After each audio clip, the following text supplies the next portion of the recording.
What's going on, everybody? Welcome back to another episode of the Engage 8 podcast. I'm your host, Zach, with my two co-hosts, Josh and Mike.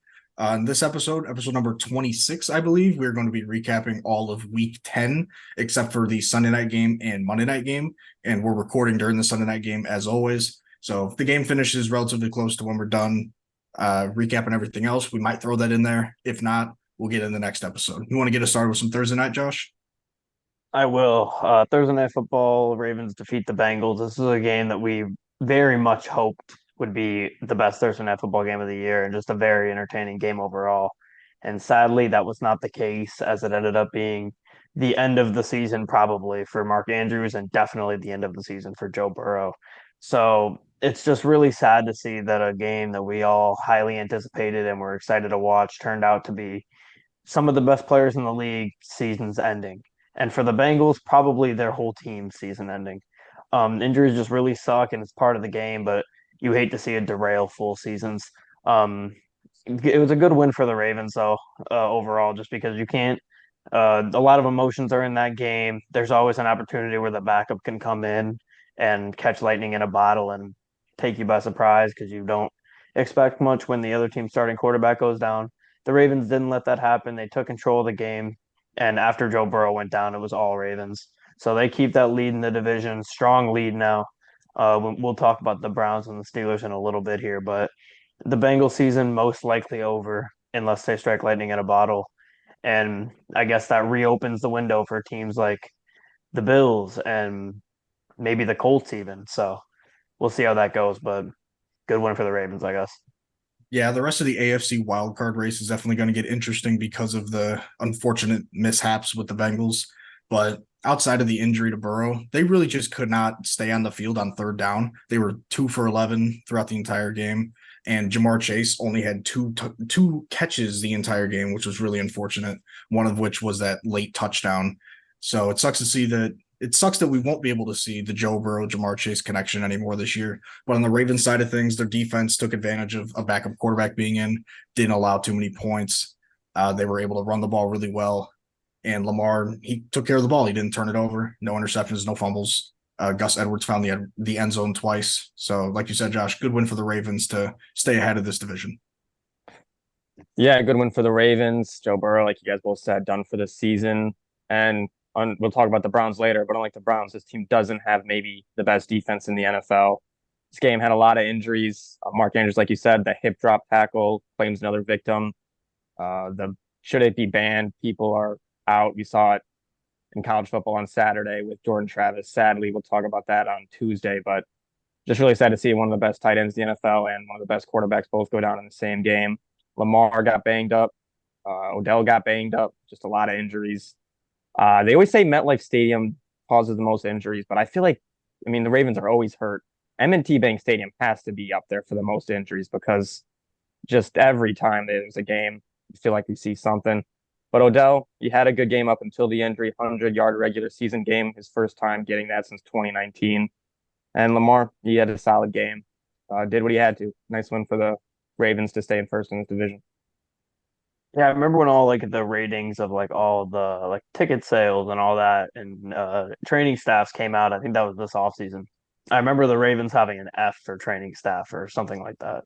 So they got some issues they have to resolve down there, but or up there, I guess. But moving on here, Bears at Lions. For a large portion of this game, I thought I was gonna have to get on here and give a very short spiel and then have Zach let me hear it, but the Lions escape in a game that they definitely should not have won. They played pretty poorly for all but the last few minutes of both halves. They had a good drive at the end of the first half to put them up, and it looked at that point that the Lions just had to execute on offense and they were going to be okay. They did not execute on offense. They ended up punting, and then the Bears scored, and then they had a fumble off the kick return. Goff threw another pick, and it was just really kind of a poor day for Goff overall. In the moment, I was pretty pissed off at Goff. Even after the game, I was pretty pissed off. But now that I've had a few hours to reflect, these picks were not all entirely his fault. The first pick was half his fault, half a play where Laporta just runs into a defender. It would have been called illegal contact if it was on the other side of the ball, but it was not called illegal contact regardless of intent. and that was a pick. The second pick was a horrible read by Goff. That one's 100% on him. The third pick apparently got tipped. I didn't see that live. I didn't think it got tipped I didn't see because it it live wasn't either. the ball didn't look like it wasn't like didn't completely change direction. So it might not have been crazily tipped. But that one, give or take, if you want to blame that one on him. The Bears played pretty well at a lot of times during this game. At the end of the day, though, they did lose a game where they were given 4 turnovers, especially the one on the kick return. So it's tough to give them too much credit in that regard. The Lions really just needed to throw the ball deep all game, and they refused to do that until the last couple minutes. And then when they did that, all of a sudden they come back and they score 17 points in 3 minutes. So they needed to do that from the beginning. I didn't really understand why they weren't doing that, but they didn't. The run game, I would say, for the Lions was a rare positive. The split they got now between Gibbs and Monty, they have perfected it. They're doing it really, really well. It's for the most part Monty on first down, 50-50 on second down, and then Gibbs on third down. That's exactly how you have to play it. Both of them are playing really, really well. Outside of Amon Ra, they're the two best players on offense, not including the offensive line for the Lions. But regardless, you have a miracle comeback win in this game. As much as I am upset with how the Lions played today, and they should have played a lot better, I think it's not a stretch to say they just straight up played bad today. It says a lot about you in this league to have maybe outside of the Ravens game, have your worst game of the year and still escape with a win in the end. Now they're sitting at 8-2. We await to see what the Eagles are going to do tomorrow night, but if the Chiefs get a win, which they are favored in that game, the Lions are tied for first in the NFC, so they're in a good spot regardless. Yeah, I think you can really sum this game up with two statements. The bad teams always find a way to lose, and the good teams always find a way to win. The Lions, they, like you said, Josh, 17 points in the final like 3 or so minutes. That was disgusting to watch as a Bears fan. As soon as they scored that other touchdown or the first touchdown to JMO, it just felt like you've seen this movie before. Like they give up points, the offense goes really conservative the very next drive. They end up going 3-and-out, and then because Eberflus goes a very conservative defensive approach, they're able to just get chunk play after chunk play, whether it's a run or just check downs underneath, or even a little bit of some over the middle in between the linebackers. It was really unfortunate the way that it unfolded. But on the offensive side, I was really impressed with how Justin Fields looked. He made a lot of accurate throws on time, in rhythm. He made a couple really nice off-platform throws, rolling to his left and right outside of the pocket. His touchdown pass to DJ Moore, the way he stepped up into the pocket and threw that, it was absolutely gorgeous. That's the type of throw you want from a guy that you traded up to go get a few years ago. And he also ran for 100 yards as well on 18 carries, which was way more than I thought. But when you think back to it, there's a solid stretch in the second and third quarters where Getsy was running quarterback powers like every 4 to 5 plays, it felt like. Off rip, too. Yeah, they ran That first drive. Yeah, they ran a lot that first drive. It worked, and Fields was just a better athlete on the edges a majority of the time. But coming down to it, the throw to Tyler Scott looked like he let up a little bit, and just ball was overthrown by a yard. But I think Tyler Scott could have ran the route a little bit better. And on the Hutchinson strip sack, I mean, Darnell Wright was holding Darnell Wright. Darnell Wright was holding Aiden Hutchinson in check for a majority of the game outside of that one holding penalty and maybe 1 or 2 uncalled holds. But you get a little lucky sometimes. But for the most part, I was very impressed with how Darnell Wright was handling an elite edge rusher. But sometimes your good players just make really good plays. Props to Hutchinson getting past the rookie and just making a play to seal the game. Even if he didn't make that play and the Bears just got an incomplete pass, I don't really think you can guarantee they were going to go down and get a field goal, because we've seen it before when the Bears are forced to pass, whether it's play design or fault of the QB, whether it's Fields or Bagent, they have struggled to pass when they are forced to and when the defense knows you're going to pass. However, I think the rest of the season is going to be all about if Fields is going to be your guy. And I think this is a step in the right direction. If the season ended today, I think I would still take Fields, and I'd go Marvin Harrison Jr. and I don't know with my other pick, but I think as of today, Justin Fields was my QB in 2024 and beyond. It's a switch up, but Bears were the better team for about 54 minutes in this game. Justin Fields, he played pretty well, only 167-yard passing, but he had 104 rushing yards.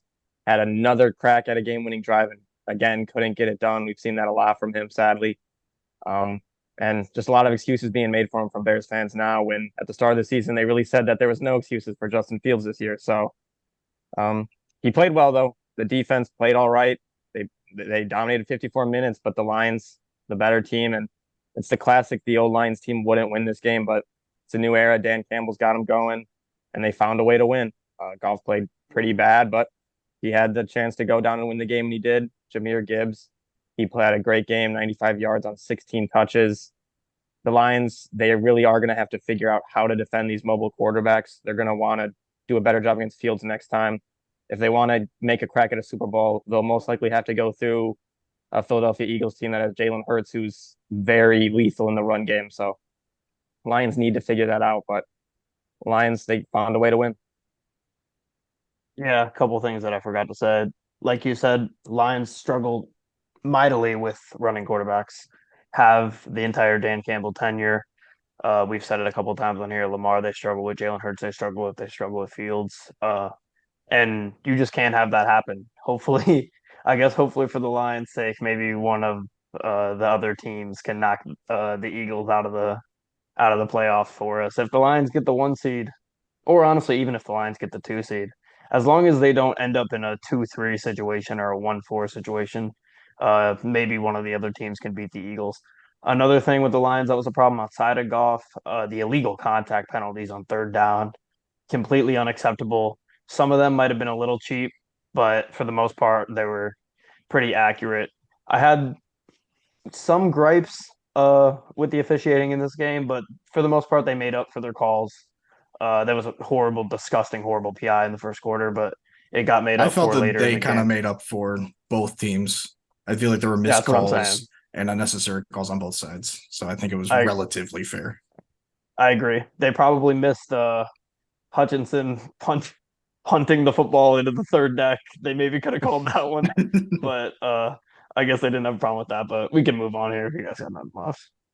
I did forget something as well. Jalen Johnson, he did have 2 dropped interceptions. I will say, I think I would still pay him because not many cornerbacks are in the position that he was in to even get his hands on a couple of those. It's just you got to go the extra mile to finish those plays. We've talked about the Lions pass rush before, but Jalen Johnson, you got to catch that.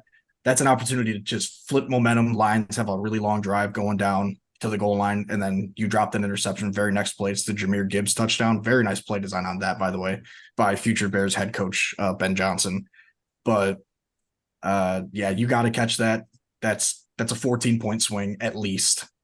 You're talking And about the tackle in the slot fullback motion oh play. yeah, yeah, and That then was that getting was everyone something. going right, and you just toss it left to Gibbs. That was That was very nice. beautiful.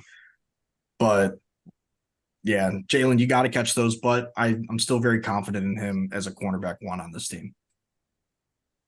Yeah, if he Yeah, catches the one on the miscommunication with Laporta on the choice route, the game's over Right. there. Yeah. I mean, they would have the ball at like the 30.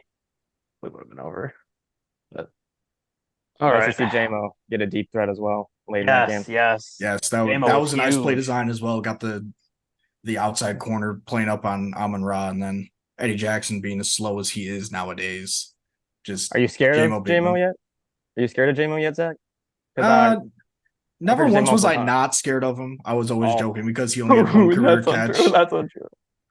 No, that's not true. I mean, I said it before the season started, or at least relatively close to his first game of the year, where he could be like a 1,000-yard receiver year in and year out because of his skill set. We can go back and clip that, throw it on the Twitter, whatever. But he just needs the reps, and him and Amon Ra, especially with Monty and Gibbs, very nice, just skill position group, especially with Laporta coming in as well.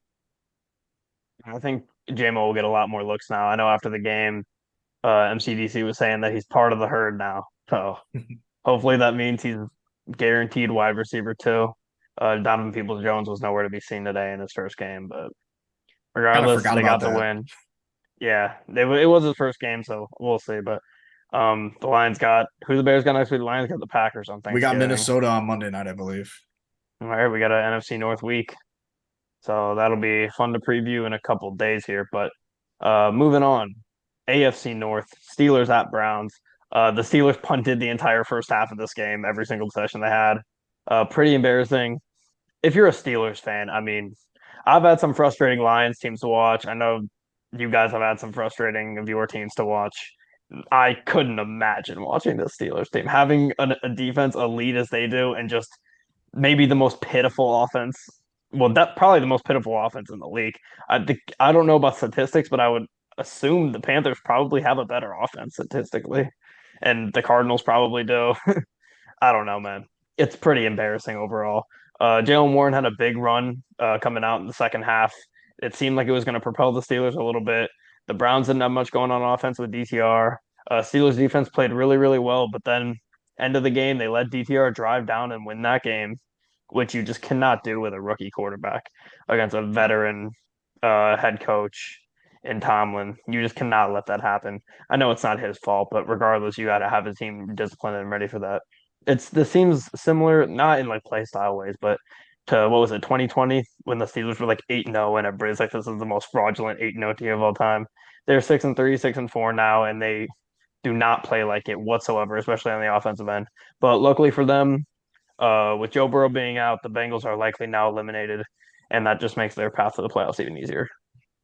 Yeah, and I mean, I said it before, the AFC wildcard picture. That's going to be very interesting how it shakes out because the Bills walked away with a win today to put themselves above 500. We'll get to that later. But it's going to be a very, very interesting thing to see how the Steelers play, especially with their just offensive inconsistencies like we saw. But they were playing a really great defense in Cleveland. Both offenses were playing a really good defense. I think both are probably top five, if I had to guess. But AFC North might have three top five. yeah, that wouldn't shock me at all. But you mentioned it, Jalen Warren. He provided a lot of juice to start that second half. Nothing really amassed of it. George Pickens with only 4 catches, so I don't know if he's going to go on another diva rant again. But on the Brown side, DTR played really well in a game that you don't really expect a young quarterback, late round quarterback to play well in against a really good defense, divisional opponent. Even though it is at home, the run game wasn't really there for them. So the way that he orchestrated that final drive, I believe he was like 4 for 5 on that final drive and put him in field goal range for them to win it. That was really impressive in my eyes. But I don't really have much to say about this one. I didn't see a lot of the 1 o'clock slate games because I was too busy freaking out over the Bears somehow winning by double digits and then losing every single one of those points within the last 3 minutes. So Yeah, it seems like the Browns just signed Joe Flacco to their practice squad, so he could be their quarterback next week, possibly. I don't know. Very interesting that they went for Flacco over some other options, but it looks like Flacco's the guy. They lose Deshaun Watson to the season. He was able to play through that injury in the second half of that game last week and played very good, but it's been a rough year for quarterbacks. Obviously, Joe Burrow, Deshaun Watson now, Anthony Richardson earlier in the season, Aaron Rodgers week 1, Kirk Cousins, Daniel Jones, just a lot of season-ending injuries for QBs that are getting paid a lot of money. Just sad to see. DTR, he played all right. He dealt with a lot of drops, but was able to leave the game-winning drive with 1:18 left.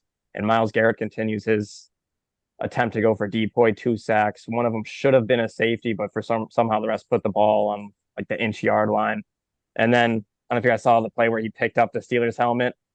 I was kind of hoping. I kind of hope he would just like instinctively just go after someone, just find Mason Rudolph somewhere, hit him in the head. But One of the sideline, throw it at him. Yeah, this Browns defense is going to keep them in the playoff hunt no matter what. It's just so good, and if Joe Flacco can just be solid enough, they can find their way into like the 6th seed. But this for the Steelers, just you might have to look at options for someone else at quarterback next season. Kenny Pickett has just not been great. You got to move past Matt Canada as well. Jalen Warren, he's been great for you, but it's just this offense isn't there. They need to find something. I mean, right now they're still sitting at a good spot to make the playoffs, but with how bad their offense is, they could lose some games. So nice win for the Browns. Their defense is going to keep winning them games. All right, moving on to a game here, which just makes you sigh. Chargers and Packers. I mean, how do you lose this game if you're the LA Chargers, man? Herbert wasn't fantastic, but I wouldn't blame him. I know there's honestly, like I know people always are like, everyone always says that Justin Herbert doesn't win games and he's a bad quarterback. There's more people on like Twitter and social media that are just defending him and blaming the rest of his team than there are people who are blaming him. So that narrative doesn't make any sense to me, even though he hasn't won shit. What side are you His on? receiver, what side am I on? Yeah. I don't know. This team is horrific, man. This team is horrific. But honestly, I don't know what side to be on because like at the same time, like if he was as good as people make him seem, like he's one of the best quarterbacks in the league, you can dig your team out of a situation. Even if your guys aren't playing well, you have the talent. And the defense wasn't horrible today. So, but at the end of the day, his receivers were dropping passes, even on like fourth downs. Keenan Allen was dominant, having a great season late into his career. So you love to see that. Jordan Love was also really, really good today. We said it in the preview. We said this is the chance for Jordan Love to be really good. If he's not going to be good against this defense, I don't know who he's going to be good against. And he was great. Um, I don't remember exactly. I think he had what, 3 touchdowns, no picks, or two Yeah, touchdowns, some picks. I think he I had forget, 2-0. two no picks. but great game for him not having a pick. He distributed it among multiple receivers. I think there was like 8 or 9 that had catches. But overall, good win for the Packers to move up to 4-6, winning at home against a team that has a lot of talent and should be winning games. But I think this is mainly the talking point here is mainly the Chargers. You could not lose this game. You now move to 4-6, especially when you have the opportunity. Like we're going to keep referring to the Bengals dropping out of the playoff race here, but the Bengals dropping out just really opens that window for the Colts. I want to say the Texans, but I think the Texans are just going to be in regardless. But the Probably. Colts, the Chargers, the Bills, like those teams are going to have a shot now to get in with the Bengals getting out. And you can't go and lose in Green Bay to a Packers team that's been playing so poorly if you're trying to fight for one of those spots. And then we got our weekly Staley clip of him getting mad at one of the reporters and talking about how well, he was like hyping up how he was calling the defense or something like Yeah, that. yeah. And he was saying like he believes whatever. Like he kind of just seems like a prick, and he's done a pretty poor job coaching with everyone hyping him up to be this genius that's gonna go out there and take a bunch of risks and win games for his team. He has not done that, and this Chargers team is very, very disappointing. Yeah, for the Packers, they did walk away with the win, but they did lose Aaron Jones. We don't know the Right. severity of that injury just yet. I know he was like carted off, I believe, in the second or third quarter, if I'm not mistaken. And AJ Dillon in relief wasn't really anything special. So if Jordan Love and the Packers want to get anything going, it's going to have to be with Jordan Love's arm because losing Aaron Jones is so unfortunate. AJ Dillon has been underwhelming in year, I believe, 4 now, I think it is. And their leading rusher was Jaden Reed. And he outcarried or outgained AJ Dillon with one carry, and it was his touchdown run. So the Packers are going to have to find some sort of run game if they want to continue to stack wins and maybe have a chance at a wild card spot. But I don't see that happening with Jordan Love's limited ceiling. But he did play well today, so I'll give him that. On the Charger side, I think Keenan Allen had a drop or something. Quentin Johnson on that final drive, he had a terrible drop. He looked like a certain someone from my high school going up with 2 hands trying to catch the ball. Milos, you'll know who I'm talking about. He looked very, very uncoordinated going up for that one. But Donald Parham was their second leading receiver. So they're really missing Mike Williams right now. They He had a need, bad drop though. yeah, but they need another receiver to just help out Keenan Allen. He's out here having a revitalized career, it feels like, even though he's always been a great receiver with 10 catches at 116 yards and a touchdown. It feels like he's doing this every week, and it's really impressive. Austin Eckler, he looked a step slow on that one carry. I think it's kind of funny. But Justin Herbert was the leading rusher for the Chargers, 73 yards on 8 carries compared to Austin Eckler's 64 yards on 10 carries. But outside of that, I don't have much else to say. Packers got to figure something out, at least running the ball, because AJ Dillon is not it. Yeah, the Chargers need to get Josh Palmer back. I think he's still on IR. I don't know how many weeks he has left, but just a terrible loss. Staley, I say it every week, he's got to go. I don't care if it's right now. I don't care if he's just got to go, man. The defense, the last play, the touchdown to Dobbs, defense was just completely off. They didn't know what they were doing. Dobbs just runs right past them. And you just can't have that late in the game. And you could have handed him the ball in the end zone. Keenan Allen played great. He had one bad drop, but 116 yards, 10 catches, a touchdown. And then Quentin Johnson had a terrible drop on a play that could have won the game for the Chargers. It's almost in between where I'm in the middle of Justin Herbert being a social media quarterback and him being a great quarterback. Because, I mean, he makes the plays. He has the arm. He just can't find ways to win. I just think Staley's one of the worst coaches, game management wise, and the defense. But nice win for the Packers. They protect Lambeau. They played great. They spread the ball out. Dobbs had 5 catches for 53 yards. Watson had a touchdown. Jaden Reed had 92 total yards and a touchdown. It's nice to see them get their quick young guys involved. And if they can keep developing a connection, they could just keep winning games and keep looking good on offense. Like you guys said, Aaron Jones got hurt. Emmanuel Wilson also got hurt. They both got carted off. So knee and shoulder for Wilson, knee for Jones. But now what you want to see, they're going to have to rely on A.J. Dillon now. Who, like you said, Zach hasn't been great for him. But nice late game heroics again from Jordan Love. He finds ways sometimes, but just really disappointing from the Chargers.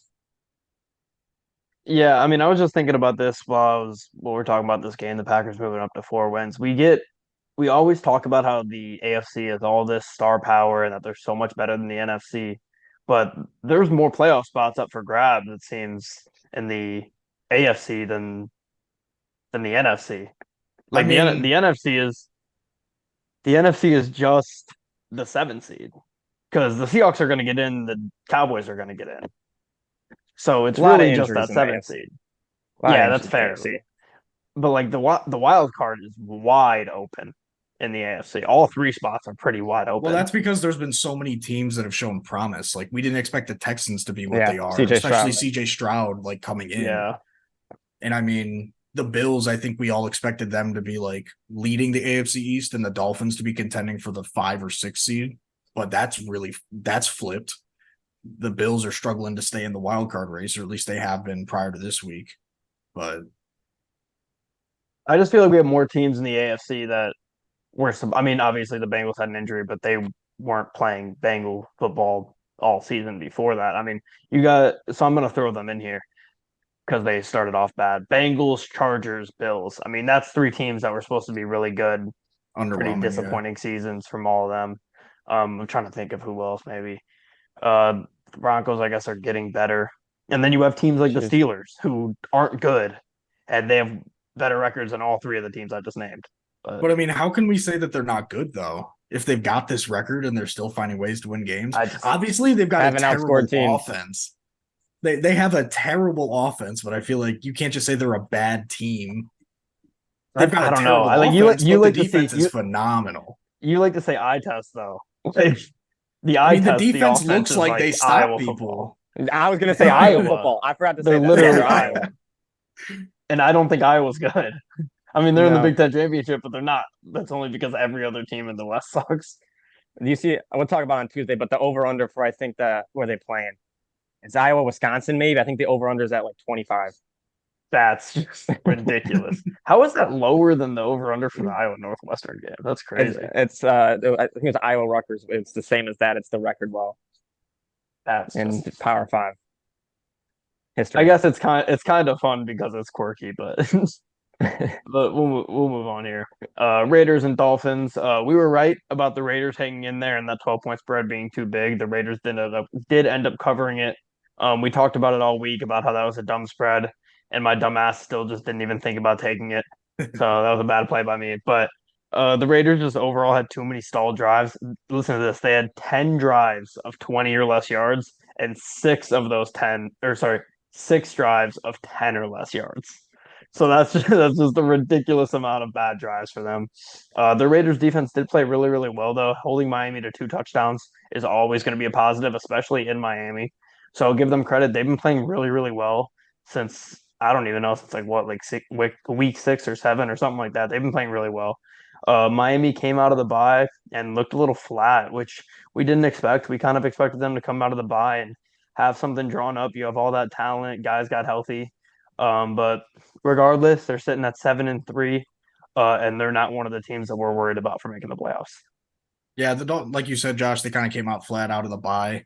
In a game where this Dolphins offense, we've seen them go for 70 points before.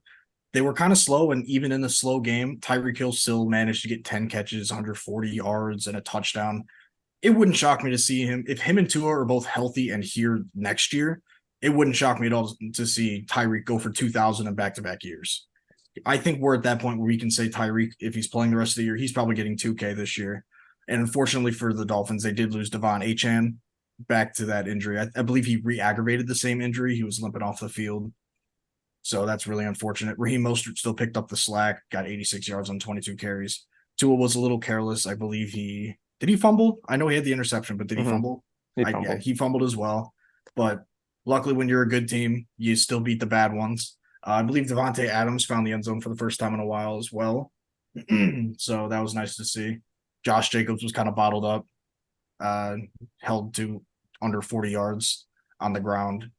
But outside of that, no one else really got significant carries. AOC, Purdue legend, 3 interceptions, but a defense that's been getting better and better every week, who got Jalen Ramsey a few weeks ago. That's not too surprising from a rookie quarterback. And outside of that, I don't have too much else for this one. Yeah, another big game from Jalen Ramsey. 3 turnovers now, I think, in 3 games. He's been great for this defense, very good. And Tyreek Hill continues his great season, just really dominates the Raiders most times he plays them. Good game from Tua, 2 turnovers, but did have 2 touchdowns and 300+ yards. First loss of the Antonio Pierce era in Las Vegas. It sounds like that team is kind of just player coach now. They said basically the players just run the team at this point. So it's a very interesting experiment to see how that goes for them throughout the season. They don't have the greatest quarterback, AOC. I love him. He hasn't been great, 3 turnovers, but he's still young. He can still improve. Not much Josh Jacobs today. He got 14 carries, couldn't get much going, only 39 yards. And like you said, Josh, they really just couldn't move the ball on offense. But nice win for the Dolphins. They have the lead in this division, 7-3. Just got to keep winning. Yep, moving on here. Giants at Commanders. Tommy DeVito masterclass. He played phenomenal today. First time he's played really good. I mean, he's gotten so much hate over the past few weeks, so it's about time that he proves everybody wrong and goes and wins a game. This game is usually one that's a bit random. This one wasn't too random actually for these two teams. This is honestly just a case of bad teams just eating each other alive. Like this is a situation where there's 2 bad teams, right? And you have the Giants who have 2 wins at the time, I think, or I don't know. But the Commanders could win this game and put themselves back in that hunt and continue their. I think they were the number 1 in the hunt team going into this week. Instead, the slightly worse team beats them, and now they're both fucked. So bad teams eating each other alive and putting themselves in the bottom here. 2 out of the 3 Giants wins, I believe, now are from the Commanders. So that's something. Not Sam Howell's brightest moment today. He did not play well. But that you're gonna have Sam Howell just seems like one of those quarterbacks that he's gonna have ugly games, but he's also gonna have games where he has 3 touchdowns and no picks and throws for 300 yards. And I think you're just gonna take that as a Commanders team that's been looking for a quarterback for quite a long time now. Isaiah Simmons had a pick 6 that basically won them this game. So shout out Isaiah Simmons, former Arizona Cardinal. I kind of forgot about that trade, but he showed up big for them today. And the Giants go and win a game. I believe I said it a couple weeks ago when we were previewing the Giants-Cowboys game, or it might have been for this game, that if the Giants ever want to win any games, they have to just pray that Saquon has like a nuclear performance.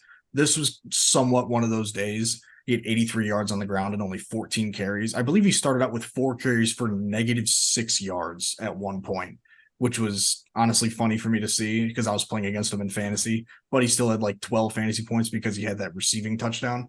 And he finished with 2 on the day, 4 catches and 57 yards. So Saquon was dominant today, which he really could be on any given day, especially like given the right matchups. And he really helped out Tommy DeVito. He played really well, but it certainly did not hurt to have an elite running back like Saquon right behind you, doing everything he could to keep you afloat. Darius Slayton found the end zone for the first time this season, I believe. He had 4 catches for 82 yards, so it was nice to see him come back after a few injuries over the last like 4 or 5 years. But I believe you said it best, Josh. This was not Sam Howell's brightest moment. 3 interceptions. But Brian Robinson Jr., he was solid on the ground. He also led the Commanders in receiving for the second straight week, 7 catches for 58 yards. So it's nice to see that 50 Cent is playing really well. And I really wish they would get Terry McLaurin more involved. I feel like their offense would flow so much better if they center it around their receivers. But given the fact that their quarterback, or I don't know if he is leading anymore, but coming into the week he was leading in passing yards.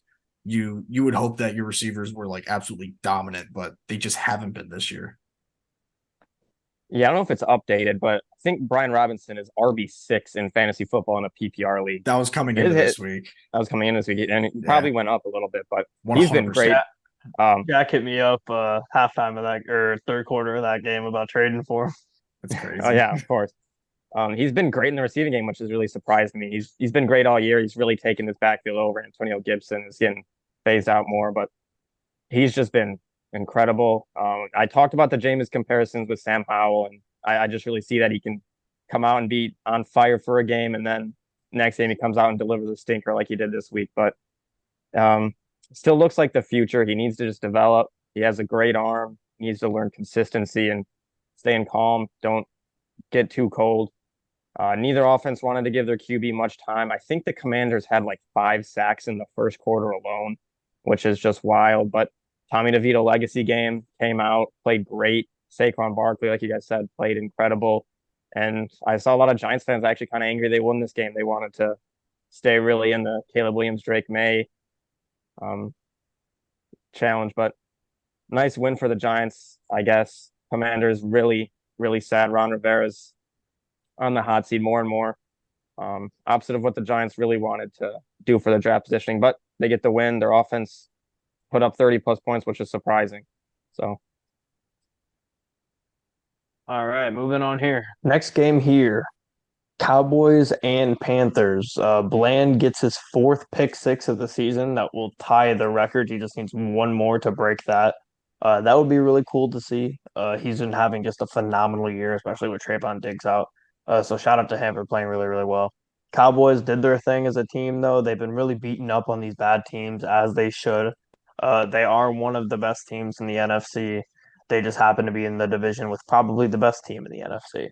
But if they can keep beating all these bad teams, there's going to be games that the Eagles lose, whether it's this week or if they blow a game to a bad team.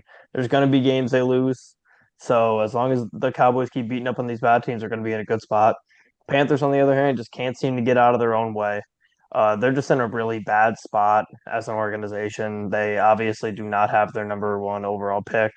That will be the Bears pick, and they're probably going to be number 1 overall.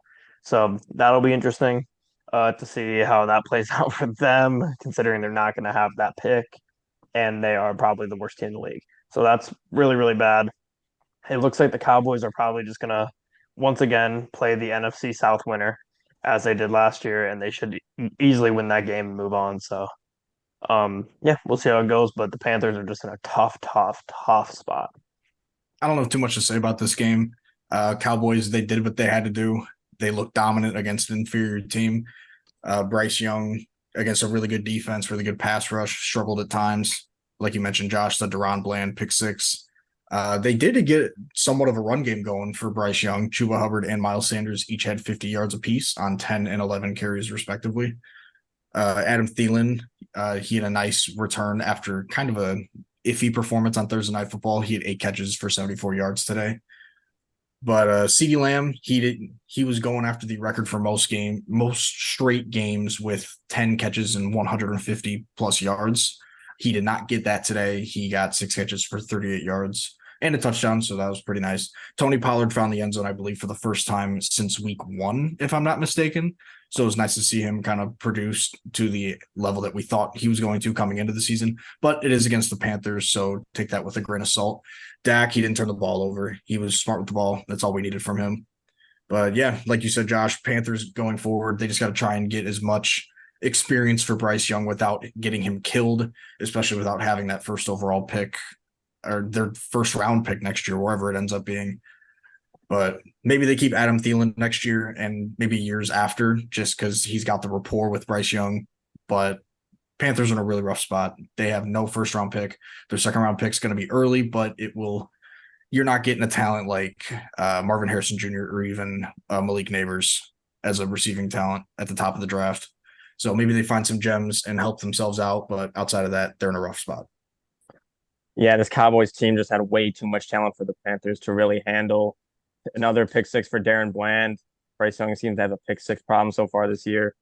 But just really doesn't have many weapons to throw to. He's got Thielen, but this defense just overmatched him. Only 123 yards. He got sacked 7 times, hit 10 times. Just, I mean, really not much Bryce Young can do. He needs to have some sort of time to see what the defense is doing, read the defense, but just got nothing there. Jay Glazer said on Fox that Frank Reich is currently the coach under the hottest seat in the NFL, which we've talked about this before. When you have a rookie quarterback, a young quarterback, going through multiple schemes early in his career is just not good for a team. But David Tepper really just doesn't seem to care. He's kind of just seems like an owner that wants to be a GM, but really should just stay out of it. He wants to be Jim Irsay, but he's just not. But for the Cowboys, they played it safe. They didn't give up any sacks. They didn't have a turnover. They let Tony Pollard get going a little bit. Didn't let CeeDee Lamb just kind of take a step back. But just a nice one for the Cowboys. They established dominance in a game that they should win easily, and they did. All right, moving on here then to Titans and Jags. Just a hell of a dominating win from the Jags here. They badly needed it. They got killed last week, and they go out here and they dominated a division rival in a game they absolutely had to win. Their offense finally figures it out. They were really, really, really good today. So shout out to the Jags offense. Their defense has been playing phenomenal all season long. So they desperately needed to get this offense figured out. In the event that they can get this offense and defense figured out and on the same page, they can definitely be a team that could, dare I say, even compete for a Super Bowl. Their defense has just been legit all year, and we know that their offense has the potential. Ridley saw the end zone today. So if they could figure it out and get on the same page on the offensive end, this is a dangerous, dangerous team in the playoffs. Levis didn't really make many mistakes today. He had the fumble. He wasn't special though.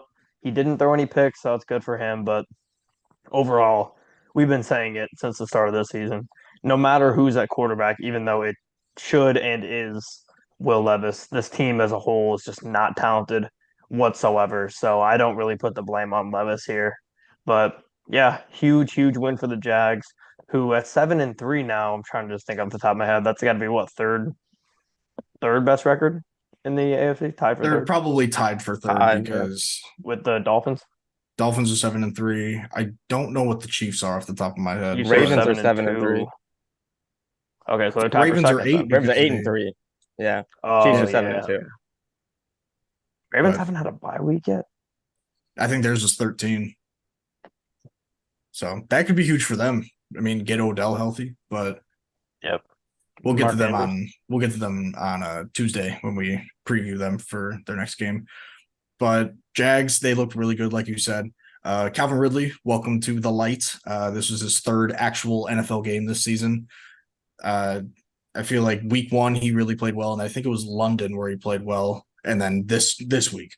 So Trevor Lawrence, he was really efficient, very surgical, 24-32, 75% completion percentage. ETN was solid, caught a few out of the backfield, but Trevor Lawrence also had 2 rushing touchdowns as well.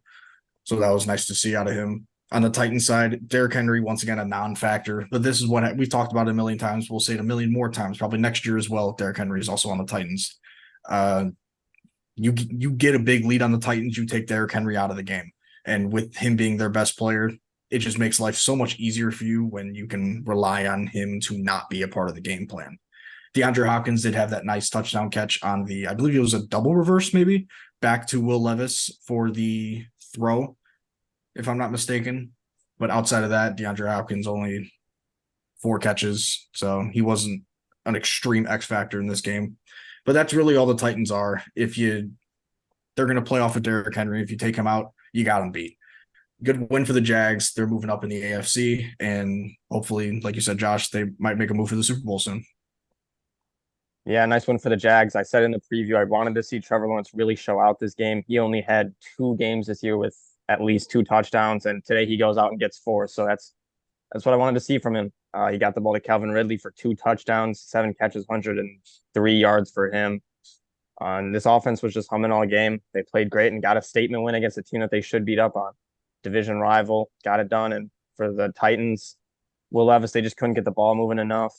They did have 2 turnovers on offense. He had a nice passing touchdown to D-Hop, and Jeffrey Simmons as well, surprisingly, got a touchdown in an appearance at fullback. So nice to see that. Derrick Henry, like you said, Zach, couldn't really get going, only 38 yards, but just a really good win for the Jags. They needed a dominant win against a team that they should have a dominant win against. So good win. All right, moving on here then to Cardinals at Texans. CJ Stroud throws 3 interceptions, but it doesn't end up mattering for this team. They go in there and they still beat a team they should beat, and they move themselves up to 6-4 overall. Houston did get completely shut out in the second half of this game, but like good teams do, when one side of the ball slows down, the other side picks up. Their defense did enough for them to win this game. Tyler has looked solid coming off this injury, but this supporting cast just isn't good enough for him to really. Wow, I'm watching that Quentin Johnson drop again. That is tough, um, but yeah, Kyler's looked really, really good coming off of this injury. But there's nothing he can really do with this poor supporting cast he has around him. And I really just love to see this Texans team playing well. Their playoff chances definitely shot up with a win today. Sitting at 6-4, just trying to do quick analysis in my head. That's got to put him at what, the 6th seed maybe. Trying to think. Wild card. 6 or 7, definitely. Yeah, 6 or 7. But no, the Steelers are 6-4 now too. Yeah, tied with Browns the are Steelers. 7-3. Browns are 7-3. Yeah. Yeah. So they're probably tied for 6. But regardless, huge for them. They're going to be probably going to be in the playoffs, barring a collapse. So I mean, I love to see rookie quarterback CJ Stroud having a tough game, but his team still doing enough around him to go and get this win when he has a tough game. Like I said, that's a mark of a good team. And I would just like to see this team get in the playoffs and see what they could do. This Cardinals team, we talked about it earlier this year when they had Josh Dobbs at quarterback. They look like a really well-coached team, and they're going to win some games that they probably shouldn't. They were in this game the entire way. Part of it was CJ Stroud kind of just ripping passes that he probably shouldn't, maybe get a little bit humbled after the outstanding start he's had to the season. Kyler Murray has definitely changed the run game for the Cardinals. Having his legs is just so dynamic for this team. I'd really like to see him get Marquise Brown involved a lot more as wide receiver one of this team. But if the Cardinals keep winning games, they're going to lose out on a really good receiver prospect in Marvin Harrison Jr. to pair up with Marquise Brown. So I know Kyler obviously wants to win a lot of games because he's a very good quarterback, but outside of that, I don't know much else. There's a lot of good receiving weapons up there in the draft. So, I mean, I wouldn't blame them for winning. Neighbors, Keon Coleman. There's a lot of guys they could go get. And Rondale Moore's looked very good so far this year. He only had 1 catch today, but it was over the top. Got the touchdown to start the game. I just love seeing Kyler Murray be back. He hasn't really been afraid to run the ball, 51 yards on the ground. He had 2 touchdowns passing and a pick. Just played great. James Conner, his second game back as well this year from the injury earlier this year, 62 yards. And I just love what Jonathan Gannon's doing there in Arizona. I saw someone on Twitter saying it's kind of starting to give off like Dan Campbell vibes where they're not winning the games, but they're starting to develop a culture. They're playing hard. They play all 60 minutes, and they're just a gritty team. And I agree with that. Just building a good connection. I think Kyler Murray should be their quarterback for the future. But for the Texans, CJ Stroud, they got a star, man. They got a Hail Mary that lost him the first overall pick in Bryce Young, and CJ Stroud has just been better than Bryce Young. Yeah, he said after the game that Steph Curry doesn't stop shooting even though he misses, and so he's going to keep taking those shots down the field. Had the deep throw to Tank Dell, who's been incredible this year. 8 catches, 149 yards, and a touchdown for him today. But another just surprising part about this Texans team, Devin Singletary, 22 carries, 112 yards. He's been very good on the ground for them. And on the defensive side of the ball, we saw Will Anderson get involved today. He had an unfortunate face mask call that was kind of gifted to him, but had a sack in the game. So nice to see. Yeah, I mean, the Texans should probably say a few Hail Marys that they didn't end up getting that first overall pick and took Bryce Young, even though Bryce Young probably would have been better in this situation regardless, but it's still not a it's still not a great situation. Tank Dell was phenomenal today too. He's been just great for them. But moving on here. Bucks at 49ers. The Bucks just didn't have the star power for the 49ers. We said going into the game, this is going to be a tough game for them. Maybe they could hang in there, maybe they couldn't. They were in there for a little bit. They were rolling with the punches, but it got to a point where I was like, yeah, the Niners have to really choke for them to lose this game. This is back-to-back pretty straightforward, easy wins for the 49ers after this three-game skid that they had a couple weeks ago. So it's good for them to get back. We'll talk about it a little later, but with the Seahawks loss, they do move back into sole possession of first place in the NFC West, which is huge for them. That also means the three seed currently in the NFC. And Purdy is just back in business. He has his weapons now, and he's back to being the Purdy that we were all praising earlier in the season. Yeah, this 49ers team, they honestly have just been dominant since their bye week. That's what they needed to do, especially after that 3-game skid, like you mentioned, Josh. But one guy I'm really impressed with, Brandon Ayuk, such an underrated wide receiver coming into this year, and honestly, still not getting enough praise, even with some downright dominant performances this year. 5 catches for 156 yards and a touchdown. One of those catches was that 76-yard touchdown, I believe it was. He's just been phenomenal. Great route runner, great hands catcher, can really use the body too if he has to. He complements Debo really well, and especially being surrounded by CMC and Kittle. That certainly doesn't hurt either. Brock Purdy, he could be putting himself back into the MVP discussion if the Niners continue to win at this rate. But like you mentioned, Josh, the Bucks, they just don't have the talent to keep up with a team like the Niners. Uh, Baker was okay. He threw an interception, 1 touchdown. That touchdown was to Mike Evans. He found the end zone again. Kate Otten, once again, kind of just commanding a decent amount of targets as a safety blanket for a inconsistent quarterback. Rashad White found the end zone on the ground. But Bucks, they got to start looking towards the draft, if I'm being honest. 4-6, and at minimum 2 games out of the 7th seed, if I'm not mistaken. Yeah, they're tied with Green Bay, the Rams, and the Falcons, all at 4-6. And Seattle being the 7th seed at 6-4. It's not looking great for really any of the NFC teams who are not currently in playoff position. So San Francisco, like you mentioned, Josh, they're cementing themselves at the top of the NFC West, and they're looking good going forward. Yeah, I still think they definitely undershot at the division though, because that division is just brutal with the Saints at 5-5 and Falcons at also 4-6. But this 49ers team is just too much for the Bucks to handle, like you guys said. Brock Purdy back on track, 100%, 333 yards, 2 touchdowns, no picks, just dominant. CMC found the end zone early on the first possession. He finally had a game without a touchdown, and he gets one early receiving touchdown. And like you said, Zach Ayuk looked great. It was nice to see on the defensive side of the ball for the 49ers, all three of their good pass rushers get involved. Chase Young got his sack. Nick Bosa and Eric Armstead both got a sack. Nice to see that defense starting to hum. And for the Bucks, they again couldn't get the run game going with Rashad White. Baker played all right, but this 49ers team, when they're healthy, is just dominant. A lot of teams can't handle it. And they were great both offensively and defensively, and this Bucks team was unable to keep up. Yep. All right. Moving on here to Jets and Bills. The Jets and Zach Wilson just had nothing for the Bills. Finally, the Buffalo Bills go and beat a team they should.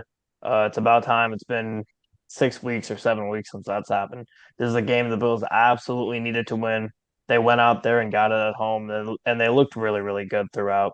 Josh Allen was much better today. He only had one pick, opposed to what he's been doing the past few games, which he just has not been great. He's been, I don't want to say completely losing games for this team, but he has not been great.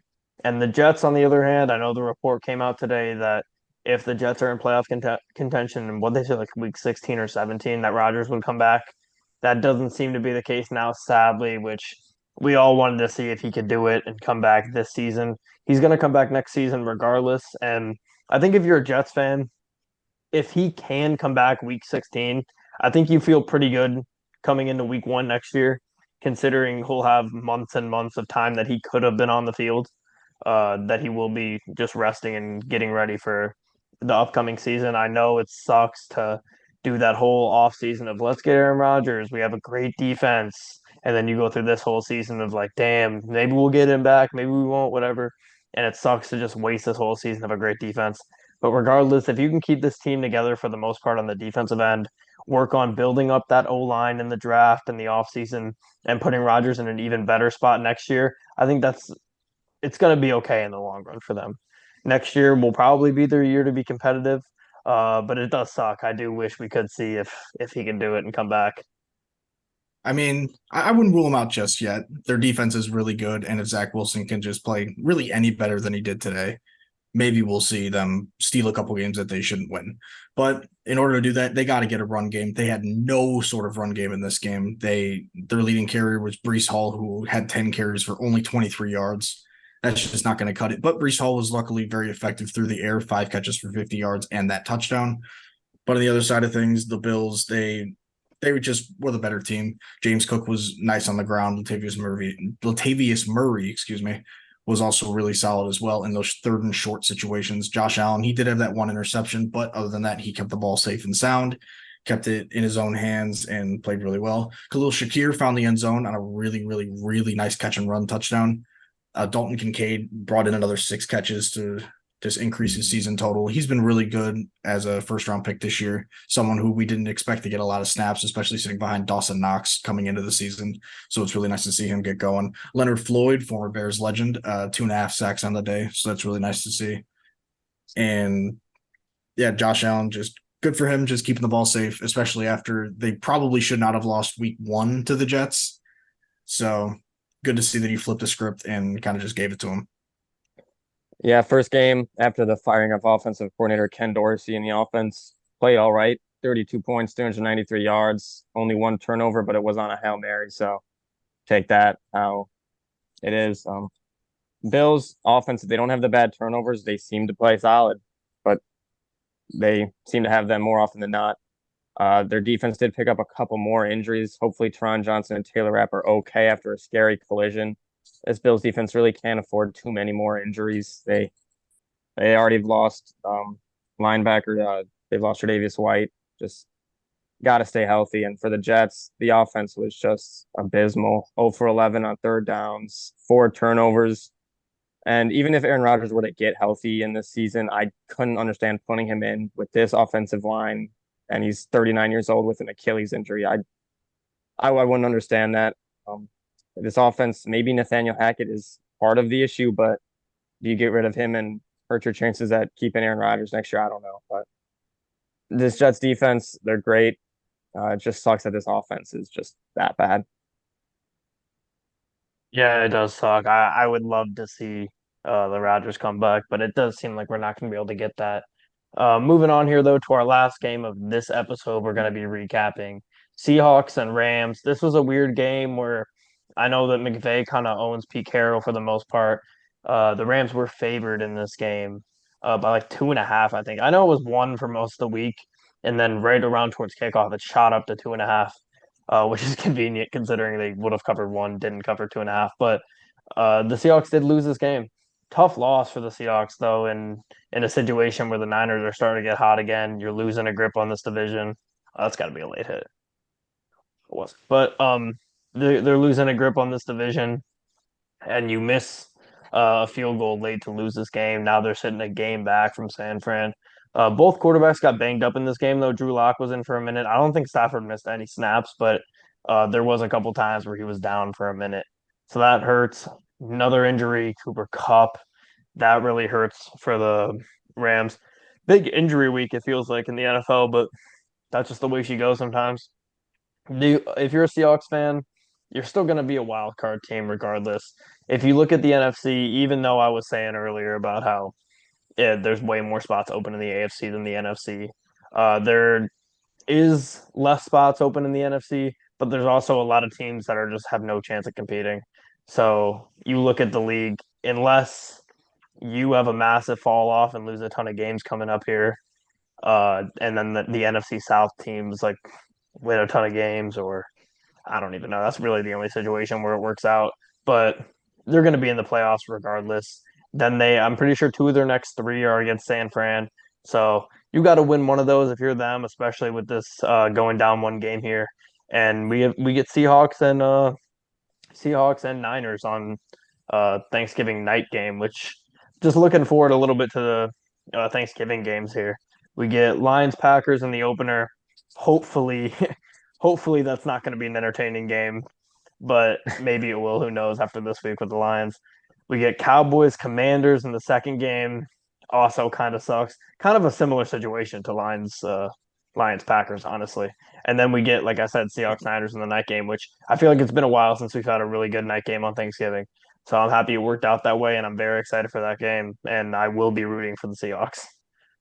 I don't know if you mentioned it earlier when you were going through the injuries in this game, but K9 also did get hurt. He had that Right, right. oblique. He had that oblique injury, so we got a heavy dose of Zach Charbonnet. I believe he had 6 catches, if I'm not mistaken. Yeah, him and JSN both combined for 9 total, 6 for Zach and 3 for JSN. Tyler Lockett and DK each brought in 5 apiece. DK found the end zone for the first time in a little while, so that was nice to see. Jake Bobo only 1 catch, unfortunately. Wish we could have seen a little bit more of him. I think that might have been the reason why they lost. But regardless, losing Cup did not slow down the Rams that much. They didn't have much going on with him in the game in the first place. Puka then took over the wide receiver 1 duties, finished with 5 catches for 70 yards and 1 touchdown after Cup went down. Daryl Henderson was a just lackluster effort out of the backfield, 6 carries for only 1 yard, and that was for a touchdown. But outside of that, I don't have too much to say about this one. Seahawks Niners is going to be interesting on Thanksgiving, but I always love all the football games on Thanksgiving because it's one of the best holidays of the entire year. Yeah, Seahawks had a chance to win this game. Gino was out for a while and then comes back for the game-winning drive back-to-back weeks. He put his team in a position to win the game. Sadly, Myers could not come through this week on the field goal, but Geno Smith found a way to put him in that position. He's looked great in the fourth quarter. Like you said, Zach, sadly, K9 got an injury early, but Charbonnet looked all right. For the Rams, Matt Stafford, I mean, multiple times he's down on the ground. I thought we were going to get to see some Carson Wentz, who I don't know if he talked about in the preview, but signed with the Rams. And him and Stafford seem to be good friends now. But I thought it was going to be Carson Wentz time, but Matt Stafford was fine and led a classic Matt Stafford game-winning drive that we've seen so many times. Puka Nacua, like you said, Zach, continues to be great. 5 catches, 70 yards, and a touchdown. This Rams team is just sneaky good. They're going to win games. And for the Seahawks, it's a game you wanted to have to stay with the 49ers. But you get a chance to get revenge on that on Thursday night and put yourself right back up top. All right, so that will about do it for episode 26 here, the week 11 recap. We'll be back at it recording Tuesday night, uploading on Wednesday. In that episode, we'll recap this past week of college football, like Mike talked about earlier, Jordan Travis injury, some other stuff that went on this week in college football. We will also discuss the Sunday night football game from this week in the NFL, as well as the Monday night football game. And then at the end, we will get into previewing the week 12 for the NFL, which is a week with no bye week. So that will be 16 games that we'll be previewing in that one. But that is about it for this episode. As always, leave a like, subscribe, follow us in the description. Our Spotify is in the description as well. So if you prefer an audio format, you can listen on there. And until next time, we'll see everybody in the next one.